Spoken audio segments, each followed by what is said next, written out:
1450 বছর পূর্বে মুহাম্মদ সাল্লাল্লাহু আলাইহি ওয়াসাল্লাম বলেছেন, যেই সমাজে সুদ এবং জেনা প্রকাশ পাবে, যেই সমাজে সুদ এবং জেনা প্রকাশ পাবে, সেই সমাজের উপরে ভিক্ষে বৃত্তি নেমে আসবে।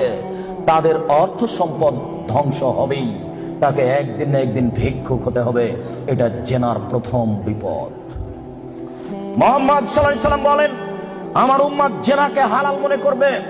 মুহাম্মদ সাল্লাল্লাহু আলাইহি ওয়াসাল্লাম বলেন, আমার উম্মত জেনাকে হালাল মনে করবে। দুঃখজনক কথা, আমরা জেনাকে হালাল মনে করবে, এত বড় পাপ।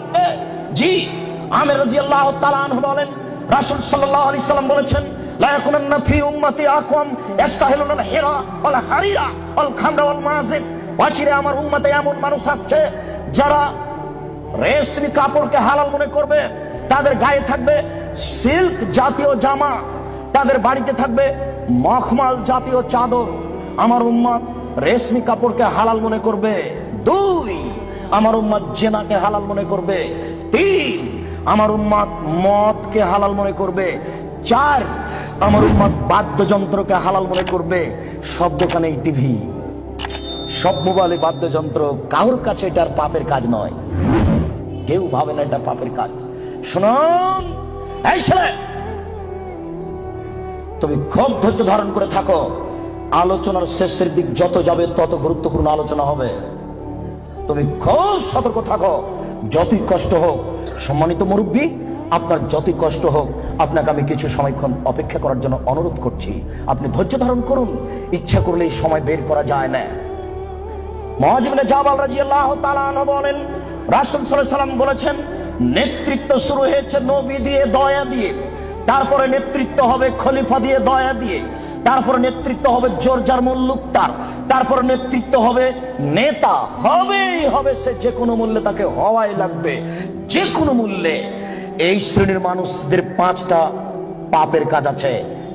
1, ইস্তাহিলুল হারিরা, এরা রেশমি কাপড়কে হালাল মনে করবে। 2, আল ফুরুজা, এরা জেনাকে হালাল মনে করবে। এই বোকা ছেলে, তোমার নেতাকে তুমি চিনো?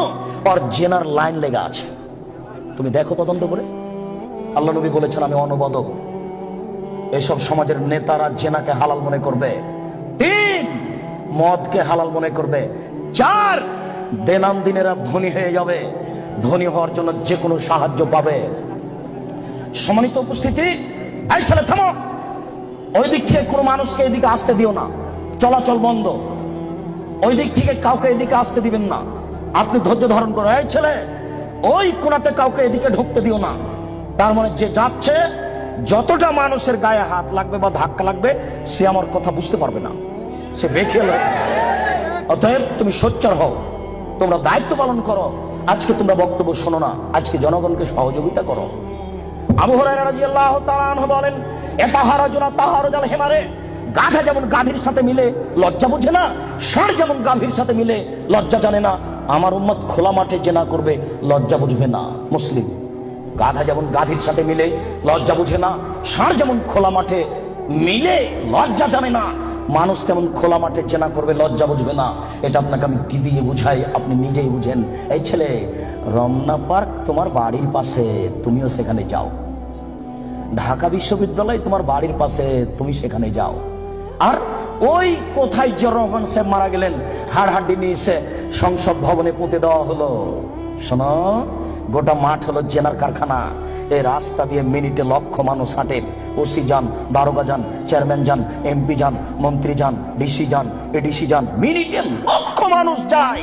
দেখো তুমি এই রাস্তার উপরে যুবক যুবতীকে চেপে ধরে আছে, যুবক যুবতী রুরু রানের উপরে মাথা দিয়ে ঘুমিয়ে আছে। কেউ কিছু বলে না, বলে নাকি যায় না। কেউ কিছু বলে না, বলে নাকি যায় না, বলে নাকি অপরাধ। এই দেশে নাকি কেউ মানুষ নেই, সবাই নাকি পশু। পশু যদি না হয় তাহলে বলে না কেন? জবাব কে দেবে? কাপুরুষ। জবাব তোমাকেই দিতে হবে। কেউ কেন কিছু বলে না। আল্লাহ রাসূল বলেন, আলাইনানে তাজনিনে জিনা হুমান নাজর। এই ছেলে, 2 চোখের জিনা হচ্ছে চোখ দিয়ে দেখা। ওয়াল উজনানের জিনা হুমাল ইস্তেমাও, 2 কানের জিনা হচ্ছে কান দিয়ে শোনা। ওয়াল ইয়াদ জিনা হাল বাতস, হাতের জিনা হচ্ছে হাত দিয়ে ধরা। আর রিজিল জিনা হাল মাসি, পায়ের জিনা হচ্ছে পা দিয়ে চলা। জেনাল কাল কাতামানা তাস্তাহি, অন্তরের জেনা হচ্ছে পরিকল্পনা করা, জেনাল লেসানের উৎক, জিহ্বার জেনা হচ্ছে কথা বলা, এগুলি সব জেনা। আমি অনুবাদক, হাদিস মুসলিম। এবার তুমি বাঁচো কি করে? এই ছেলে, তোমার মোবাইলে দিন রাত পতিতালয়ের মেয়ে নাচে, শোনো, আল্লাহ রাসূল বলেন ইনাল মারাতা ইজাস্তাতারাত, যখন কোন মহিলা সাজসজ্জা গ্রহণ করে, সাজগোজ করে, দেখো তুমি বিপদে পড়েছ, তোমার বোন বিপদে পড়েছ। আমি অনুবাদক। তিনি বলেন যখন কোন মহিলা সাজসজ্জা করে, সাজগোজ করে, ঠোঁটে লিপস্টিক দেয়, পাউডার মাখে, তা মারাবে মাজলিসিন, তারপরে পুরুষের পাশ দিয়ে হেঁটে যায়, তাই কেদা ভাই কেদা জানিয়ে ও ব্যভিচারণী, ও ব্যভিচারণী, ও ব্যভিচারণী। আমি অনুবাদক। 1450 বছর পূর্বে মোহাম্মদ সাল্লাল্লাহু আলাইহি ওয়াসাল্লাম কথা বলেছেন। আমি অনুবাদক, আমার কিছু করার নেই।